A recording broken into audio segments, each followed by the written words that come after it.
Thank you for that. Look, I should start by slightly explaining that bio because it's very confusing even to me. I started out life as an astrophysicist at UCL, genuinely because the University College Applications Handbook is alphabetical. And I had wanted to do medicine, but I didn't think I was bright enough to go to medical school. But in my second year of physics, I lived with some medical students, and I came home from the pub one night. I sat down, I took a long, hard look at them, and I thought, how hard can it possibly be? So I went to medical school. At the end of medical school, I sort of wanted to go back to the thing that had led me into science in the first place, which was space exploration. So I did a rotation with medical operations group at Johnson Space Center, and then spent the rest of my life sort of having this double life of going out to do work with the space agency and then coming home and being a junior doctor. So all of that really led me to start looking and thinking about technology and how it enables us, and that really is what this talk today is about. Now, sorry, I'll get dressed.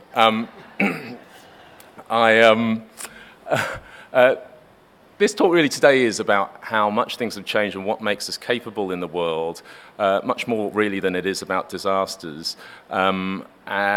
This photograph is lovely. I found this. This is Ernest Siriani, a country doctor in 1948, so the year of inception of the NHS, working out of a town called Kremling in Colorado, which has 600 people. He works out of a house with, which is also an 11-bedded hospital. He is his own GP, his own obstetrician, his own surgeon, his own anaesthetist, his own radiologist, his own radiographer. He develops hard films in his basement.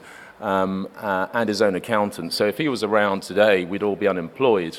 But this is what a doctor looked like in the middle of the 20th century, which is, within the living memory of many people. The problem is that we are not that doctor anymore, and the world we live in doesn't depend upon the deeds of individuals. It depends, of course, upon complex systems. And even when we see things like this of course is Chesley Sullenberger landing on the Hudson in 2009 after he lost both engines as he was leaving LaGuardia Airport as geese flew through the engines. We always reach for the heroic narrative, asking ourselves what it was that made Chesley Sullenberger so amazing, and why he and he alone was able to achieve this feat, and we don't see the things that are around him.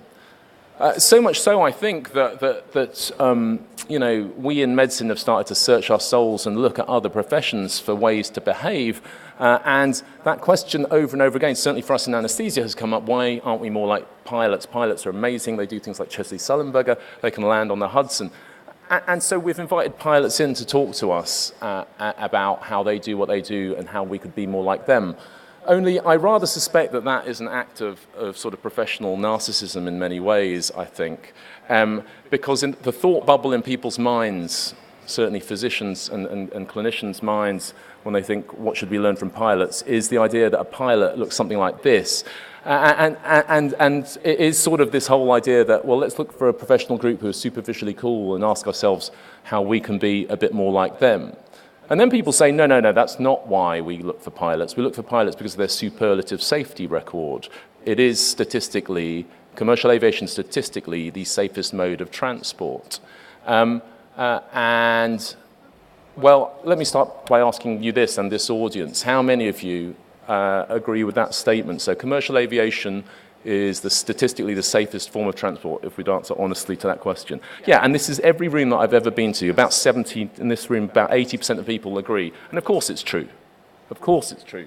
I can't do that. Of course it's true. Except you are risk-savvy people who are used to interrogating risk every day of your lives, and you know that before you swallow a statistic, you should look at how it's built. Where does this statistic come from? It comes from the airline industry. When does it come? In the 1970s. Why does it come? Because in the 1970s, people didn't want to get on planes because they thought they were going to die.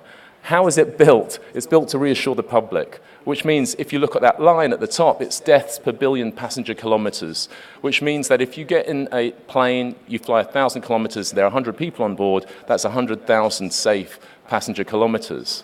And I would put it to you as risk-savvy people that you've never looked at a vehicle and thought, how many billion passenger kilometers can I travel in that before I die? That's not the risk heuristic that you operate.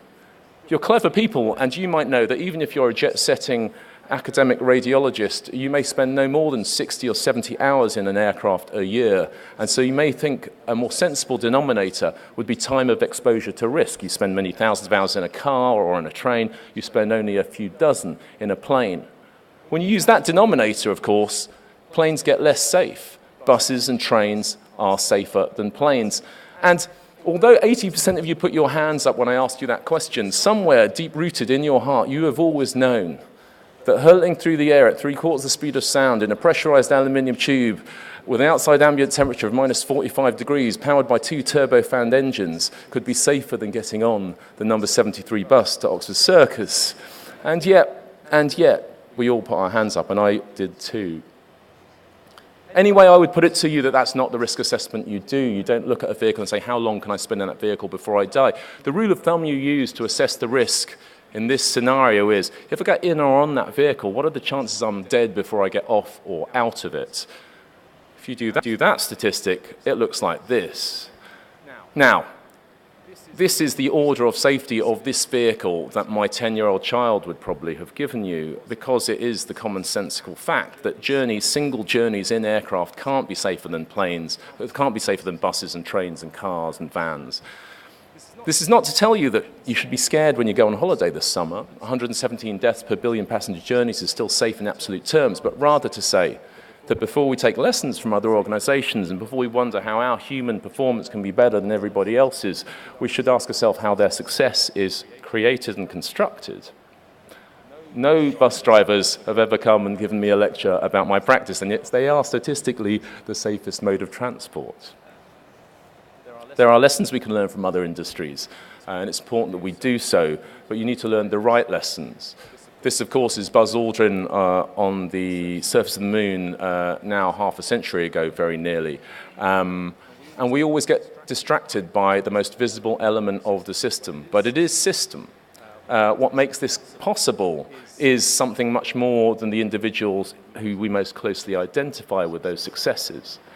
This is Space Shuttle. It flew for 30 years. This is its last mission, STS-135. I was at the Cape when it came home. And as you got to know this thing, you realized actually just how complicated it really was. It is by far and away the most complicated machine we ever built. It flew 135 times. 2 of those vehicles were lost in mission with the loss of 14 lives. And actually, when you really understand it, you're always surprised that we didn't lose every single one of them. Now, amongst the things that they trained to do to try and make sure that this vehicle had an assured performance was we trained abort modes out there, and there was some medical provision for these, so we all were in the loop when they were talking about them. I just wanted to tell you about this particular abort mode. I don't know if this pointer will work. It will. So, Shuttle used to launch off the Cape and go east. It goes east because it goes with the rotation of the Earth, so it gets an extra kick from that. But it goes east also, so it goes out over the ocean. So if some debacle happens, it's over the ocean, not over the populated United States. It needs all 3 of these engines to get into orbit. And there are various abort modes depending on how many of these engines you lose. Now, there's an abort mode whereby you lose 2 engines early in flight, and you can still get to Europe. So in that abort mode, you get from Orlando to Europe in about 40 minutes, and then you turn up at some Spanish airfield and they get upset. The worst of all the abort modes is the return to landing site, where you lose 2 engines very early in flight and you can't make it to Europe, but you're too far from home. And in that mode, you do this crazy thing where the thing ascends, and then as it's flying through the air, it has to flip over on its back so that its thrust is now directed not towards Europe, but back towards North America, because that's where you want to go. And for a little while, the shuttle travels in the wrong direction with all its engines firing. Then it stops, and then it drops, and then it starts flying back towards the Cape, and it drops its fuel tanks, and it lands. So basically it does this hypersonic handbrake turn and flies back to the Cape, and that was called the mode, the return to landing site, the RTLS abort. And whenever they used to talk about this, in my head I had this image of the pilots on board sort of, stick and rudder in hand, trying to fly this thing at 6 times the speed of sound back to the Cape. And very, very late in my understanding of this mission did I understand that what actually happened during that abort was this. Mission Control said, Columbia, you've lost engine 1 and engine 2, switched to RTLS abort, at which point the commander would say, Roger Houston, switching to RTLS abort, and then he'd lean forwards in his seat and click that switch over to RTLS, and then the computer would fly the profile, because, of course, no human being on Earth was capable of flying a profile of that type. And that's the thing, that although we see these people, the things that they do are the sum of the technology they're part of and the many thousands of people who are part of their organization. Now, this is hard for us to grasp, I think, or hard for wider society to grasp, partly because the pace of change has been so quick.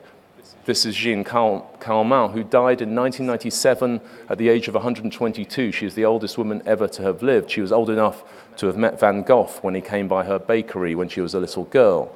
And if you think about her life and the things that changed within it, and the way that life and our expectations of life and survival changed, it paints a pretty incredible picture.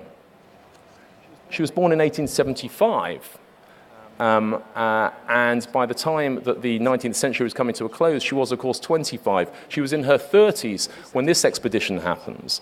Scott and Amundsen's race to the pole. This is the Terra Nova. This is Scott's ship of discovery pushing into the ice pack in 1912, at a time in history when this was the limits of our ability to protect human life and physiology from the elements. The South Pole had never been trodden by any human footstep. She was in her 30s.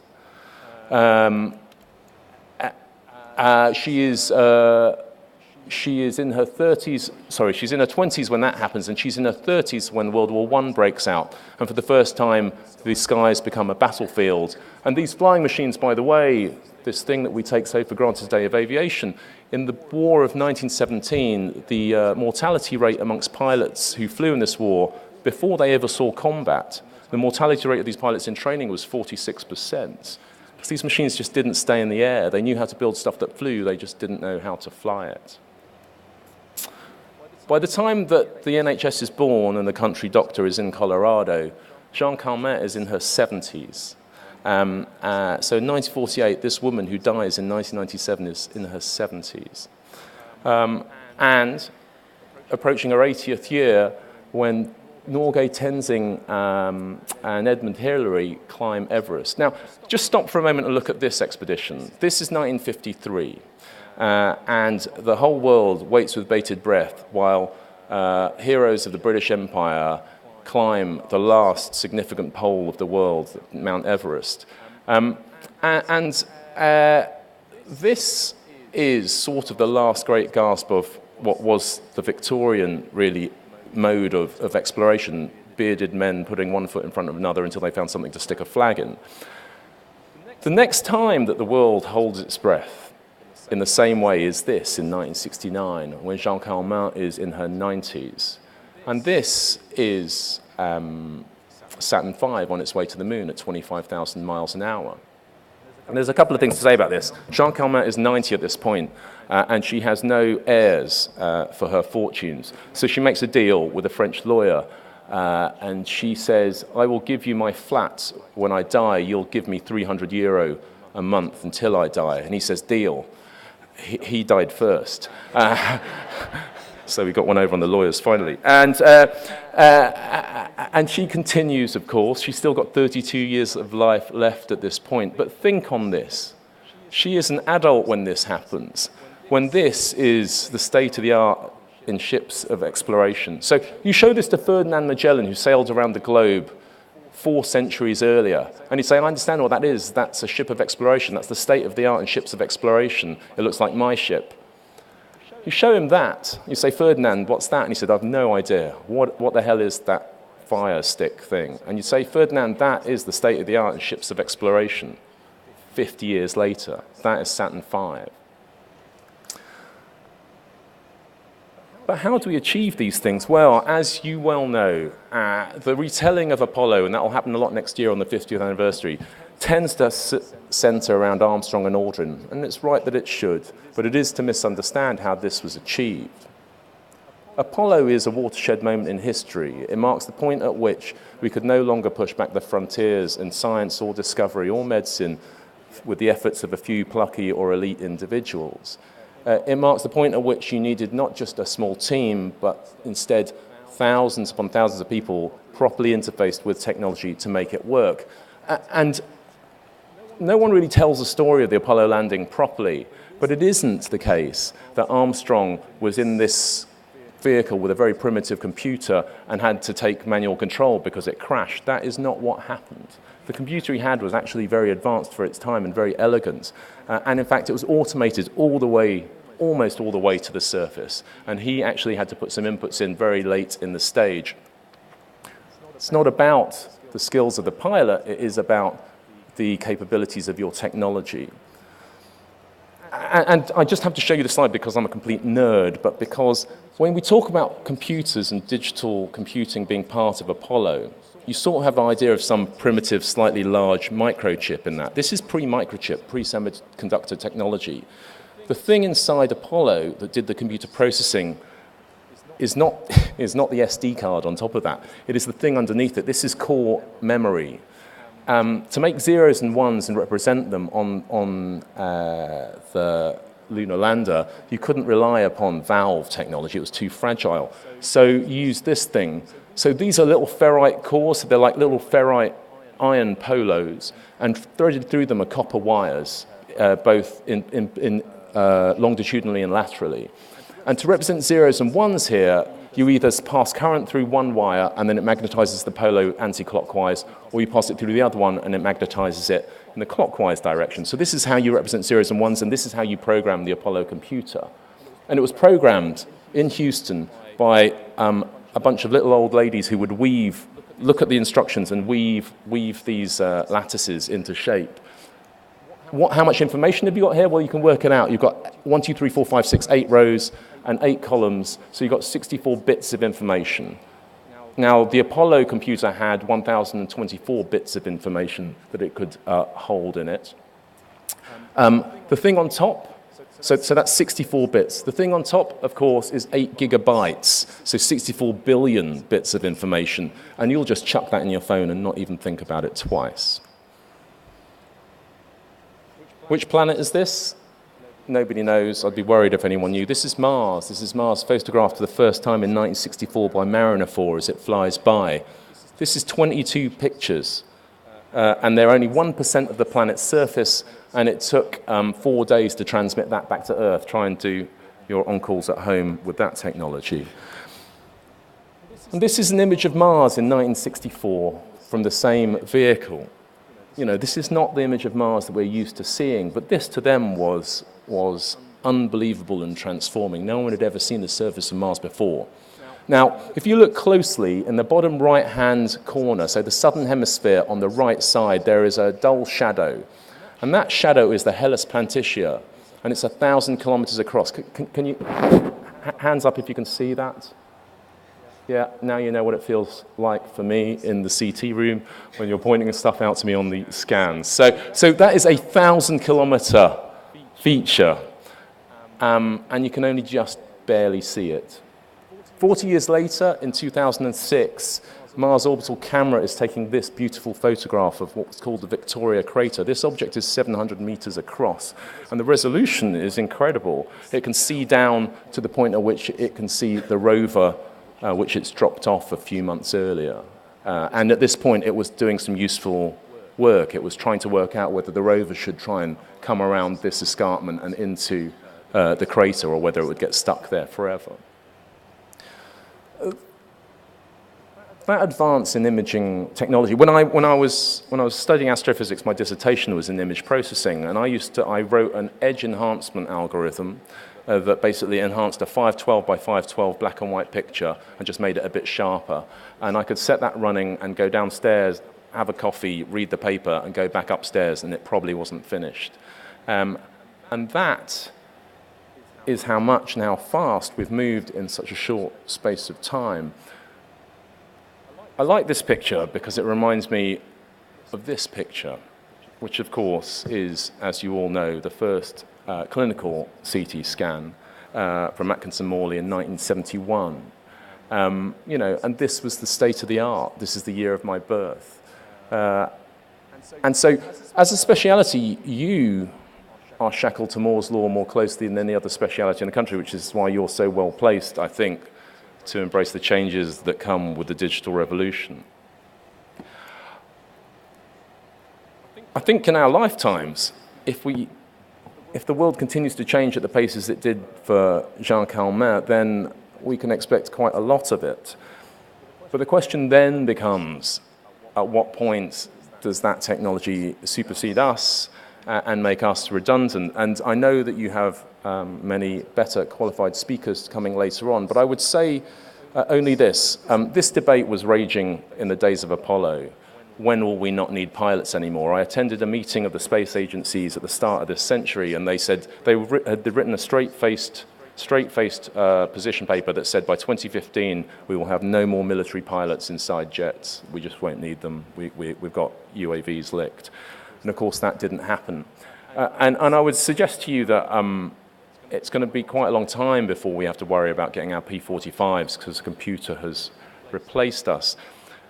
One of the really interesting things about Apollo was this, a slightly fuzzy slide. The computer flew this vehicle. It's a really crazy approach. They were coming, as they come into the moon, they're lying on their backs, feet first, flying towards the moon. They can't see it. They're looking at the stars at this point. But the problem is that they didn't have high enough resolutions of the moon, so the computer couldn't be programmed to land on something that it couldn't see in high enough resolution. And so in this phase here, it had to tilt upright, not just so that it could land on the moon, but also because the window that the astronauts can see out of is here, so that then they could look down at the moon. This is called the high gate in this operation. The high gate was the point at which the astronauts were committed to landing and the computer could no longer cope because it didn't have enough capability, and Armstrong and Aldrin have to now become part of the system. And as the missions progressed from Apollo 11 through to Apollo 17, this high gate changed. They brought it in lower because they understood more about the moon as they went, but they always needed a human in the loop. And so I think this, for me at least, is a good metaphor for what our part will be in the future of medicine. I don't really think that we're going to get replaced. I think we should never have worried about technology replacing us. For us in medicine, we should worry about where it displaces us to, which is increasingly difficult scenarios, places that we could never have been to before, which in the high gate still require human judgment at the end. And that human judgment, I think, becomes increasingly difficult as we go along. These are my last two slides. This is my favorite photograph of the whole of the space program. This is the prototype space shuttle, Enterprise, being towed through the deserts of California, Joshua Tree National Park there, on its way for testing at White Sands in atmospheric flight. And I love it because it's Los Angeles Times in 1977. And I like to think that even in the silhouette of the face of this rider, you can see the disbelief as the future is coming towards him through the desert. And when I was growing up, this was the rate at which the future approached you. It rolled slowly towards you on the back of a flatbed truck at about 5 miles an hour. And it looked amazing, but you had time to get used to it. Today, of course, the future arrives down a fiber optic cable, literally at the speed of light, and I think that we have trouble adjusting to it. I think that that is responsible, actually, for quite a lot of the uncertainty there is in the world today. And that uncertainty, unfortunately, will also plague us, but it will, at the same time, make us better and more capable clinicians. This is my last slide, which is very retro for a talk about the future and about technology and about what it will do for us. I used to show this to my undergraduates. I lecture a course about extreme environment physiology at UCL. I've had to stop because they have no idea who anybody in this photo is at all. In case you don't, this is Mr. Spock, so Leonard Nimoy, Sulu, Mr. Sulu, George Takei. This is DeForest Kelley, the late, great Dr. McCoy, Uhura, Chekhov. Captain Kirk isn't there because apparently no one liked him in real life. This is Gene Roddenberry, who created the series Star Trek, and this is the center director at John Kennedy Space Center. And behind this lot is the prototype space shuttle called Enterprise. And I love this slide and continue to show it because this is the slide of a fictional starship crew, the crew of the fictional Starship Enterprise, standing in front of the Starship Enterprise. This is a ship that could have flown in space that was called Enterprise. And this then is a photograph of the boundary between science fiction and science fact. And it's the point at which we stand at every moment in history, which is why the future of medicine will eventually be so great. Thank you very much for listening. Thank you.